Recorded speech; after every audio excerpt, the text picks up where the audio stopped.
خداوند یسوع مسیح کے خوبصورت بابرکت اور جلالی نام میں آپ سب کو سلام، اور خداوند یسوع مسیح کے الفاظ میں آپ سب کی سلامتی ہو۔ اس سے پہلے عزیزوں کہ ہم خداوند کے زندہ کلام کو شیئر کریں، میں سب سے پہلے اپنے خداوند، اپنے منجی یسوع مسیح کی شکر گزار ہوں کہ آج جس نے یہ پاسبل کیا کہ ہم مل کر اس کے کلام کو سیکھ سکیں۔ اور پھر میں خاص طور پر شکر گزار ہوں گریس نیٹ ورک کی، اور اسپیشلی بردر پاسٹر دانش پیٹر صاحب کی اور ان کی پوری ٹیم کی، کہ اس پلیٹ فارم سے، ان کے وسیلہ سے آج یہ ممکن ہو سکا کہ ہم خداوند کے کلام کو سیکھ سکیں۔ عزیزو، آئیے ہم خداوند کے زندگی بخش کلام میں سے دیکھیں۔ آج کی جو ہماری مرکزی آیت ہے، آج کا حوالہ ہم دیکھیں گے خداوند کے زندہ کلام میں سے، پرانے عہد نامہ میں سے، دوسرا سموئیل اس کا 7 باب اور اس کی 8ویں اور 9ویں آیت۔ خداوند کے کلام میں اس طرح سے لکھا ہے: چنانچہ جب یہ کوڑی لشکرگاہ کی باہر کی حد پر پہنچے تو ایک ڈیرے میں جا کر انہوں نے کھایا پیا اور چاندی اور سونا لباس وہاں سے لے جا کر چھپا دیا، اور لوٹ کر آئے اور دوسرے ڈیرے میں بھی داخل ہو کر وہاں سے بھی لے گئے اور جا کر چھپا دیا۔ پھر وہ ایک دوسرے سے کہنے لگے، ہم اچھا نہیں کرتے، آج کا دن خوشخبری کا دن ہے اور ہم خاموش ہیں۔ اگر ہم صبح کی روشنی تک ٹھہرے رہیں تو سزا پائیں گے، پس آؤ ہم جا کر بادشاہ کے گھرانے کو خبر دیں۔ آمین۔ عزیزوں، اس سے پہلے کہ ہم اس حوالے کے بارے میں جاننے کی کوشش کریں، ہم تھوڑی دیر کے لیے اس حوالے کے پس منظر میں جائیں گے کہ جب یہ کوڑی وہاں پر پہنچتے ہیں تو اس سے پہلے کے کیا واقعات ہیں۔ اگر ہم اس سے پچھلے باب میں دیکھیں، یعنی کہ دوسرا سموئیل اس کا 6 باب، تو وہاں پر ہمیں اس وقت کا ذکر ملتا ہے جب کہ اسرائیل میں جنگ کا ماحول تھا، اسرائیل میں لڑائی کا ماحول تھا۔ شاہ ایرام اور شاہ اسرائیل کے درمیان میں جنگ کا ایک وہاں پر وقت تھا، اور بڑا ہی مشکل وقت تھا۔ سامریہ کے چوگرد جو ایرامی فوج ہے انہوں نے گھیرا ڈالا ہوا تھا، پورے سامریہ کو وہ اپنی لپیٹ میں لیے ہوئے تھے، اور ہر طرف گہما گہمی کا، خوف و ہراس کا وہاں پر ماحول تھا۔ اور اگر سامریہ کے اندر کی حالت کو دیکھیں تو وہ بھی نہایت ہی خراب تھی۔ یہاں تک حالت تھی کہ لوگ کھانے پینے کی چیزوں کو ترس رہے تھے، اور یہاں تک کہ وہ ناپاک چیزیں کھانے پر مجبور تھے۔ یہاں تک لکھا ہے کہ ایک عورت نے اپنے بیٹے کو لیا، اسے پکایا اور کھایا، اور دوسری عورت کے بیٹے کو جب کھانا چاہتی تھی تو اس نے اپنا بیٹا دینے سے منع کر دیا۔ جب وہاں پر بادشاہ پہنچتے ہیں تو وہ عورت بادشاہ کو پکارتی ہے اور اسے کہتی ہے کہ تو میری مدد کر اور دیکھ یہ میرے ساتھ کیا ہو رہا ہے۔ جو شاہ اسرائیل ہیں وہ ان سے کہتے ہیں، اس عورت سے، کہ میں تمہاری کیا مدد کر سکتا ہوں، کیونکہ یہوہ خدا کی طرف سے ہمارے اوپر یہ مصیبت آئی ہے۔ تو بھی وہ اس سے کہتا ہے کہ تو کیا چاہتی ہے کہ میں کروں۔ وہ عورت سارا واقعہ اسے کہہ سناتی ہے کہ میرے بیٹے کو تو پکا کر کھا لیا گیا، لیکن دوسری عورت اپنی بات سے مکر گئی۔ جب شاہ اسرائیل اس بات کو سنتا ہے تو وہ نہایت ہی غصہ میں آتا ہے اور نہایت ہی پریشان ہوتا ہے، یہاں تک کہ وہ اپنا شاہی لباس چاک کر دیتا ہے، اپنا لباس پھاڑ دیتا ہے، اور وہ کہتا ہے کہ میرے دور میں، میری بادشاہی میں یہ کیا ہو رہا ہے۔ اس وقت عزیزوں ہم دیکھتے ہیں کہ جو خداوند کا نبی ہے، الیشا نبی، جو کہ ایلیا نبی کا شاگرد ہے اور خداوند سے دگنی برکت وہ پا چکا ہے، وہ اس وقت شاہ اسرائیل میں نبی ہوتا ہے۔ اور جو شاہ اسرائیل ہے وہ کہتا ہے کہ نبی کہاں ہے، کیوں خدا کا کلام نازل نہیں ہو رہا، کیوں ہمارے لیے کوئی خدا کی طرف سے نبوت نہیں ہو رہی، ہم ان حالات میں کیوں ہیں؟ کیونکہ خداوند کا کلام اس وقت تک الیشا نبی پر نازل نہیں ہوتا۔ بادشاہ اس بات سے خفا ہوتا ہے اور اپنے ایک قاصد کو وہ بھیجتا ہے تاکہ الیشا نبی کے سر کو اس کے تن سے جدا کر دیا جائے۔ لیکن ہم دیکھتے ہیں عزیزوں کہ الیشا نبی پہلے ہی خداوند کی حضوری میں ہوتا ہے، اس سے پہلے کہ وہ قاصد وہاں پر الیشا نبی کے پاس پہنچے، خداوند کا روح الیشا نبی پر نازل ہوتا ہے اور خداوند اپنا کلام الیشا نبی کو فرماتا ہے۔ جب وہ قاصد وہاں آتا ہے تو الیشا نبی ان سے کہتے ہیں کہ کل اسی وقت میں تو دیکھے گا کہ سامریہ میں ہر چیز جو ہے وہ وافر مقدار میں ملے گی۔ جیسا کہ میں نے پہلے بھی ذکر کیا، پہلے سامریہ میں یہ حالت تھی کہ قحط سالی کا ماحول تھا، کھانے پینے کو کچھ نہ تھا، لوگ ناپاک چیزیں کھا رہے تھے. لیکن ایسے ماحول میں الیشا نبی یہ نبوت کرتے ہیں، خدا کا کلام بیان کرتے ہیں کہ کل اسی شام میں ہر چیز وافر مقدار میں ملے گی، یہاں تک کہ میدہ جو ہے وہ 1 مسکال اور جو کا آٹا جو ہے وہ 2 مسکال میں فروخت ہوگا. جب وہ قاصد اس بات کو سنتا ہے تو وہ حیران ہوتا ہے، ایک طرح سے وہ الیشا نبی کا تمسخر اڑاتا ہے. وہ کہتا ہے یہ تو ممکن ہی نہیں. کیوں؟ کیونکہ اتنی قحط سالی ہے، اگر خدا آسمان کے دریچے کھول دے، آسمان سے اناج بارش کی طرح بھی برسنے لگے، تو بھی پورے سامریہ کی ضروریات پوری نہیں ہو سکتی.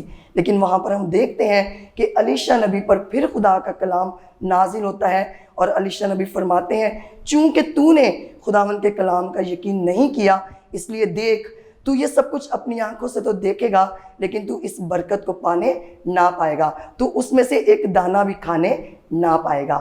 سو عزیزو، یہ تو ہم نے پس منظر کو دیکھ لیا.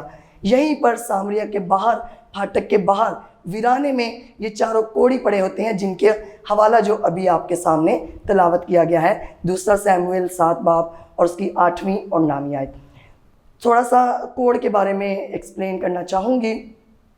کوڑ کی بیماری شریعت کے دور میں ناپاک بیماری سمجھی جاتی تھی، اور گناہ کی سزا کے طور پر اس کو جانا جاتا ہے. ہم سب جانتے ہیں کہ جو خدا کے بندہ موسیٰ اور ہارون کی بہن تھی مریم، جب انہوں نے خداوند کے بندہ موسیٰ کی بدگوئی کی، جب وہ ایک کوشی عورت کو بیال آیا تھا، تو اس نے فوراً اپنے بھائی کی بدگوئی کی اور اسے کہا کہ کیا موسیٰ ہی خدا کا بندہ ہے؟ تو ہم دیکھتے ہیں کہ اس بدگوئی کی سزا کے طور پر خداوند یہوہ خدا کی طرف سے مریم کو ایک سزا ملتی ہے. وہ سزا کیا ہوتی ہے؟ وہ سزا کوڑ کی سزا ہوتی ہے، وہ کوڑی ہو جاتی ہے. سو اس ذکر سے، اس مطالعہ سے ہمیں یہ پتہ چلتا ہے کہ کوڑ کی بیماری جو ہے وہ ناپاک سمجھی جاتی تھی، خدا کی طرف سے سزا کے طور پر دی جاتی تھی. اب یہاں پر 4 کوڑیوں کا ذکر ہے جو کہ پھاٹک کے باہر ویرانے میں پڑے ہیں. اب وہ کیا سوچتے ہیں؟ وہ کہتے ہیں کہ ہم یہاں پر پڑے پڑے کیوں مر جائیں؟ اگر ہم شہر کے اندر جاتے ہیں تو وہاں تو کال ہے، وہاں تو قحط ہے، وہاں تو موت ہے، وہاں ہمارے لیے زندگی کی کوئی راہ نہیں، کیونکہ وہ شہر والے لوگوں ہی نے تو انہیں باہر نکالا تھا. یہ شریعت میں حکم تھا کہ اگر کسی کو کوڑ کی بیماری ہوتی تو اسے شہر سے نکال دیا جاتا، اسے ہیکل سے نکال دیا جاتا، یہاں تک کہ اسے خاندان سے باہر نکال دیا جاتا. سو وہ کوڑی سوچتے ہیں کہ شہر میں تو ہم جا نہیں سکتے، تو وہ سوچتے ہیں کیوں نہ ہم ایرامی لشکرگاہوں کی طرف چلیں، ہم ایرامی فوجیوں کی ان خیموں کی طرف جائیں جہاں پر وہ ہیں. اگر وہ ہمیں جیتا چھوڑیں تو چھوڑیں، نہیں تو ہمیں مار دیں گے. مر تو ہم نے ویسے بھی جانا ہے، کیونکہ وہ بھوک اور افلاس سے آلریڈی بیابان میں قریب المرگ ہو رہے ہوتے ہیں، مرنے کے قریب وہ جا رہے ہوتے ہیں. سو وہاں پر وہ یہ ارادہ کرتے ہیں کہ ہم اٹھیں اور ہم جو ایرام کی فوجیں ہیں، ہم ان کے لشکرگاہوں کی طرف، ان کے خیموں کی طرف ہم جائیں. وہ اٹھ کر وہاں جاتے ہیں. جب وہ وہاں سے اٹھ کر ایرامی لشکرگاہوں میں جاتے ہیں، ان کے خیموں میں جاتے ہیں، تو ہم دیکھتے ہیں کلام ہمیں بتاتا ہے جو حوالہ پڑھا گیا. اگر اوپر کی آیات میں ہم دیکھیں 5ویں 6 7ویں آیت میں، تو خدا پہلے ہی وہاں پر اپنے جلال کو ظاہر کر دیتا ہے. خدا یہوہ خدا وہاں پر کیا کام کرتا ہے؟ وہ گھوڑوں اور رتھوں کی آوازیں انہیں سنواتا ہے، جس کو سن کر ایرامی فوجیں جو ہیں وہ سمجھتی ہیں کہ شاہ اسرائیل نے ارد گرد کی فوجوں کو جمع کر لیا، اور اب سب وہ ہمارے مقابلہ کے لیے آئے ہیں، اور وہ یقیناً سب مل کر ہمیں شکست دے دیں گے. سو وہ اپنے خیموں کو سامان سمیت، خوراک سمیت چھوڑ کر وہاں سے بھاگ جاتے ہیں. جب یہ کوڑی ان خیمہ گاہوں میں داخل ہوتے ہیں تو دیکھتے ہیں کہ خیمے تو سامان سے، اناج سے، سونے چاندی سے بھرے پڑے ہیں، لیکن فوجی وہاں پر نہیں. سو عزیزو، یہاں پر سیکھنے کی بات ہے، یہاں پر غور کرنے کی بات ہے. جب وہ کوڑی وہاں پر جاتے ہیں تو وہ پہلے صرف اپنے بارے میں سوچتے ہیں. وہ وہاں سے کھاتے پیتے ہیں، سیر ہوتے ہیں، اور وہاں سے سونا چاندی لیتے ہیں اور اپنے لیے لے جا کر چھپا دیتے ہیں. اسی طرح وہ ایک خیمہ میں جاتے ہیں، پھر دوسرے خیمہ میں جاتے ہیں، پھر تیسرے خیمہ میں جاتے ہیں. لیکن جیسے ہی وہ یہ بار بار عمل کرتے ہیں تو خدا کی حکمت ان کے ذہنوں کو کھولتی ہے. خدا کا خوف ان کے دل میں آتا ہے، اور وہ اس بات کو سوچتے ہیں کہ ہم خود ہی کیوں ان برکات سے سیر ہوں، ہم خود ہی صرف کیوں اس نعمت کو پائیں۔ سو 4 باتیں وہ وہاں پر کرتے ہیں جن کے بارے میں آج ہم اور گہرے طور پر سیکھنے کی کوشش کریں گے۔ وہ 4 باتیں کیا ہیں جو وہ کوڑی کرتے ہیں؟ وہ باتیں یہ ہیں کہ پہلی بات جو وہ کرتے ہیں، وہ کہتے ہیں کہ آج خوشخبری کا دن ہے۔ ان کے لیے وہ خوشخبری کا دن ہوتا ہے کیونکہ وہ کئی دنوں سے باہر ویرانے میں پڑے ہوتے ہیں، بنا خوراک کے، بنا کسی خوشی کے، تو وہ ان کے لیے نجات کا دن ہوتا ہے۔ عزیزوں، ہمارے لیے نجات کا کون سا دن ہے؟ یقیناً ہمارے یسوع مسیح میں ہمارے لیے ہر دن نجات کا ہے۔ ہالےلویا! کیونکہ ہمارے خداوند یسوع مسیح نے ہمارے لیے پوری نجات کا انتظام کر دیا ہے۔ جیسے ہی ہم خداوند یسوع مسیح کو اپنا شخصی نجات دہندہ قبول کرتے ہیں، اس کی نجات کو قبول کرتے ہیں، اس کی صلیبی موت کو قبول کرتے ہیں، اس کے مر جانے کو، دفن ہونے کو، اور تیسرے دن مردوں میں سے جی اٹھنے کو ہم قبول کرتے ہیں، تو وہ نجات، وہ خوشی، وہ خوشخبری ہماری زندگیوں میں آ جاتی ہے۔ اس کے بارے میں پولس رسول بھی فرماتے ہیں، پہلا کرنتھیوں اس کا 15 باب اور 3 آیت میں وہ بڑے واضح طور پر اور بڑی دلیری سے بیان کرتے ہیں کہ جو بات مجھے سب سے پہلے پہنچی، کون سی بات پہنچی تھی؟ جب خداوند یسوع مسیح نے اپنا آپ پولس پر ظاہر کیا، پہلے جو ساؤل تھا اور بعد میں وہ پولس ہو گیا خداوند کے فضل سے، وہ کہتا ہے جو بات سب سے پہلے مجھے پہنچی، میں سب سے پہلے وہی آپ تک پہنچاتا ہوں۔ وہ بات کیا ہے؟ وہ بات یہ ہے کہ خداوند یسوع مسیح کتاب مقدس کے مطابق میرے اور آپ کے گناہوں کے لیے مر گیا، دفن ہوا، اور کتاب مقدس کے مطابق تیسرے دن مردوں میں سے جی اٹھا۔ یہ خوشی کی خبر ہے جو ہمارے لیے ہے۔ ان کوڑیوں کے لیے اناج خوشخبری تھی، ان کوڑیوں کے لیے سونا چاندی خوشخبری تھی، لیکن ہم جو خداوند کے نام سے کہلاتے ہیں، خداوند کے برگزیدہ ہیں، خداوند کے نام سے جانے اور پہچانے جاتے ہیں، ہمارے لیے خداوند یسوع مسیح کی نجات خوشخبری ہے۔ اس خوشخبری کو ہم نے دنیا تک پہنچانا ہے۔ دوسری بات جو کرتے ہیں وہ یہ کرتے ہیں کہ ہم کیوں چپ رہیں؟ وہ کہتے ہیں آج ہم خاموش نہیں رہ سکتے۔ اسی نجات کو جو ہمیں ہمارے اندر ہے، ہم پا چکے ہیں ہماری زندگیوں میں، ہم نے اس نجات کو اپنے اندر دبا نہیں رکھنا، ہم نے چپ نہیں رہنا، ہم نے خاموش نہیں رہنا۔ جب انہیں وہ خوشی کی خبر مل گئی، وہ اناج، وہ سونا چاندی انہیں مل گیا، تو عزیزوں وہ خاموش نہ رہے، بلکہ ان کے دل میں یہ بات سمائی کہ ہم اس بات کو بیان کریں، ہم زور و شور سے اس بات کا اعلان کریں کہ ہمیں یہ اناج مل گیا، ہمیں یہ خوشی مل گئی۔ جب ہم خود اس خوشی کو، اس نجات کو اپنی زندگیوں میں پا لیتے ہیں، تو ہمیں خاموش نہیں رہنا، بلکہ ہمیں اپنے لبوں کو کھولنا ہے، ہمیں گواہی دینی ہے، ہمیں دوسروں تک خداوند کی خوشخبری کے پیغام کو پہنچانا ہے۔ تیسری جو بات کہتے ہیں وہ بات یہ ہوتی ہے کہ وہ کہتے ہیں کہ ہم صبح تک کیوں ٹھہرے رہیں، ہم کل کا انتظار کیوں کریں، کیونکہ اس وقت رات ہوتی ہے جب وہ خیموں میں جاتے ہیں۔ اگر وہ چاہتے تو وہ کہتے ٹھیک ہے، ہمیں خیموں میں سے سارا سامان مل گیا ہے، اب ہم آرام سے کھا پی لیا ہے، ہم ریسٹ کرتے ہیں، اور کل جا کر ہم سامریہ میں اطلاع دے دیں گے، بادشاہ کو اطلاع دے دیں گے، اور وہاں جو اندر اس ریجن کے لوگ ہیں انہیں جا کر ہم اطلاع دے دیں گے۔ لیکن میرے عزیزوں، وہ کوڑی ایسا نہیں کرتے، بلکہ وہ اپنے دل میں اس بات کو ٹھانتے ہیں، خداوند کی حکمت ان کے ذہنوں کو کھولتی ہے، اور وہ کہتے ہیں کہ ہم انتظار نہیں کر سکتے، ہم صبح تک ٹھہر نہیں سکتے، ہمیں اسی وقت اس خوشی کی خبر کو جا کر بادشاہ کو اور ان تمام لوگوں کو جا کر پہنچانی ہے۔ عزیزو، آج جو ہم ایماندار ہیں، راست باز ہیں، خداوند کی نجات کو پا چکے ہیں، ہم خداوند کے نام سے بڑے بڑے دعوے کرتے ہیں اور اپنے آپ کو خدا کے برگزیدہ کہتے ہیں، کیا ہم اسی آن ٹائم خداوند کے کلام کو بیان کرتے ہیں، خداوند کی بات کو شیئر کرتے ہیں، یا ہم انتظار کرتے ہیں اچھے وقت کا، کل کا، پرسوں کا، آنے والے دنوں کا؟ اس سے ہمیں یہ سیکھنے کو ملتا ہے کہ جب خداوند نے ہمیں نجات دے دی ہے، یا خداوند کا کلام ہم تک پہنچ جاتا ہے، یا کوئی خداوند کا حکم یا خداوند کا کام یا کوئی رسپانسبلٹی ہم تک پہنچ جاتی ہے، تو ہم نے انتظار نہیں کرنا، بلکہ جیسے ہی ہم تک خداوند کا حکم، خداوند کا کلام پہنچتا ہے، ہم نے اسے پورا کرنا ہے اور اس مقام تک لے کر جانا ہے جس مقام کا خداوند نے ہمیں حکم دیا. یعنی کہ ہمیں سستی کاہلی نہیں کرنی، ہمیں چیزوں کو ڈیلے نہیں کرنا، ہمیں وقت کا انتظار نہیں کرنا. ہاں، اگر خداوند کی طرف سے ہمارے لیے انتظار ہے تو یقیناً ہم انتظار کر سکتے ہیں. لیکن جب خدا نے ہمیں پرمیشن دی ہے، واضح ہمیں نشان دے دیا، واضح ہمیں کلام دے دیا، اس کے بعد پھر ہمیں انتظار کرنے کی ضرورت نہیں. ہم ان کوڑیوں سے یہ سیکھ سکتے ہیں کہ ہماری زندگیوں میں ایک جوش، ایک ولولہ اور ایک رسپانسبلٹی ہونی چاہیے، پنکچویلٹی ہونی چاہیے، تاکہ ہم خداوند کے کلام کو بر وقت بیان کر سکیں، خداوند کے کاموں کو آن ٹائم کر سکیں، تاکہ خداوند کی خدمت کا کام بڑھتا جائے. چوتھی چیز ہم دیکھتے ہیں ان کوڑیوں نے کیا کی. چوتھی چیز انہوں نے یہ کی کہ وہ بادشاہ کے گھرانے کو خبر دینے کے لیے چل پڑے. یہاں پر بھی بڑی اچھی سیکھنے کی بات ہے جو کہ آج کے زمانے میں میں سمجھتی ہوں کہ یہ بہت ہی ضروری ہے.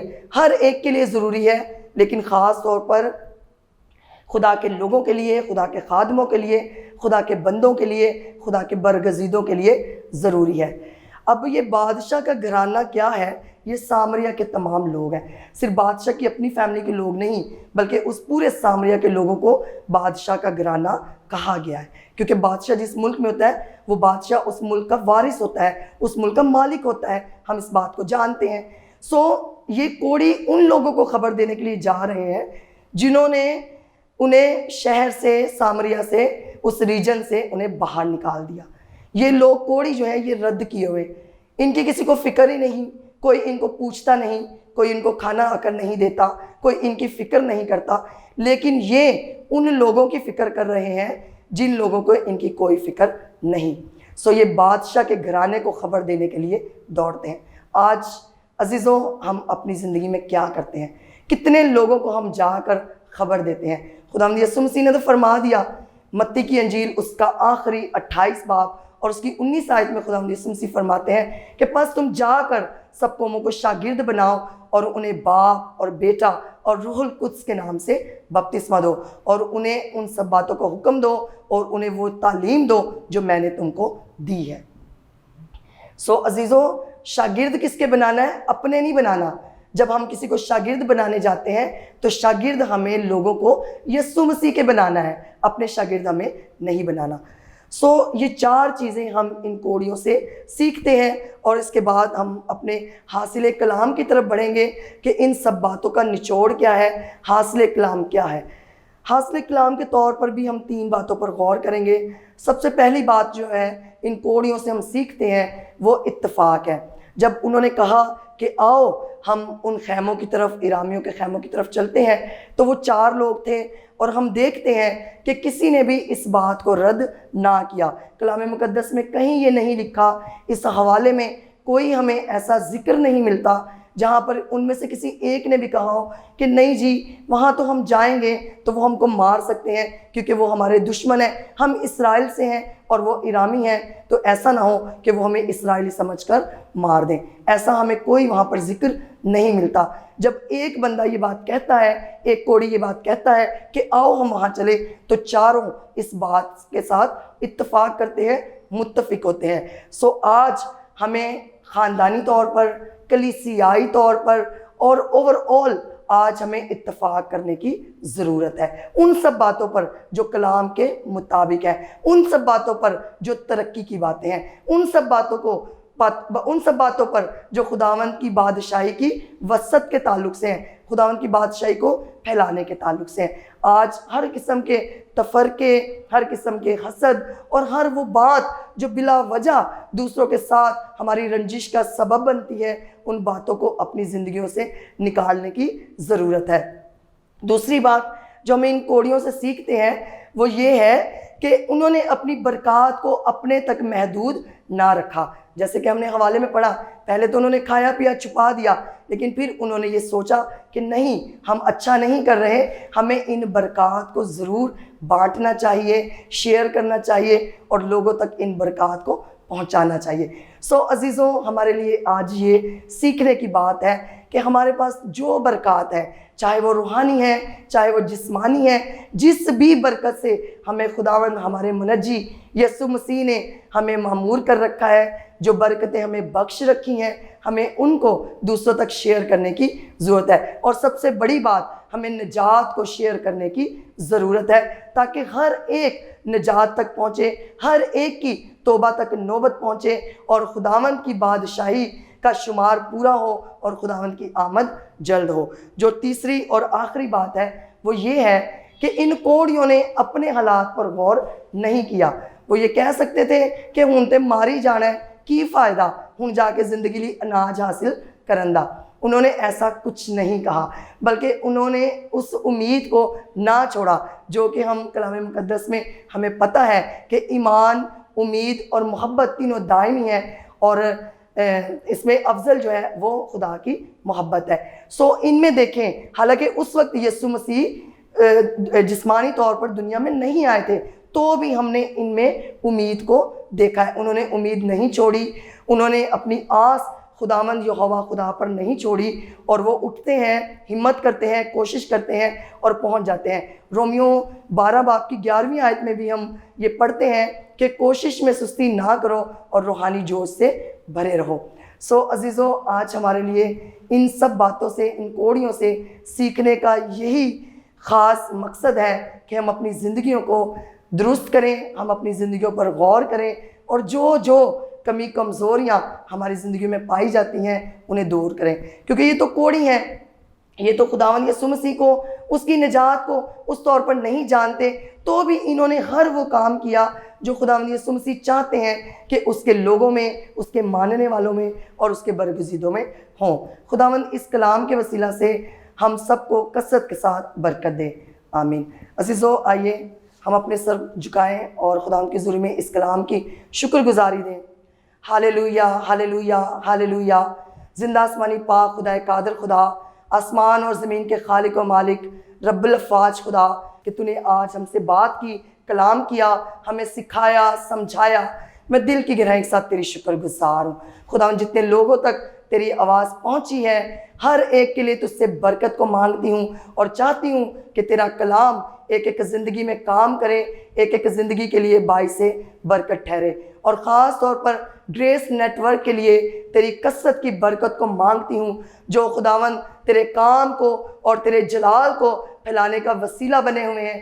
اور زیادہ خداوند انہیں برکت دے، پوری ٹیم کو، پورے نیٹ ورک کو، اور اپنا جلال اپنے بچوں پر کثرت کے ساتھ ظاہر کر، تاکہ تیری خدمت کا کام، تیری بادشاہی کا کام اسی طرح وسعت پاتا رہے، اور تیرے نام کو عزت اور جلال ملتا رہے۔ تیرا شکر ہو، تعریف ہو۔ یہ سب کچھ مانگتی اور پا لیتی ہوں یسوع مسیح کے عظیم اور جلالی نام کے وسیلہ سے، آمین۔ Thank you.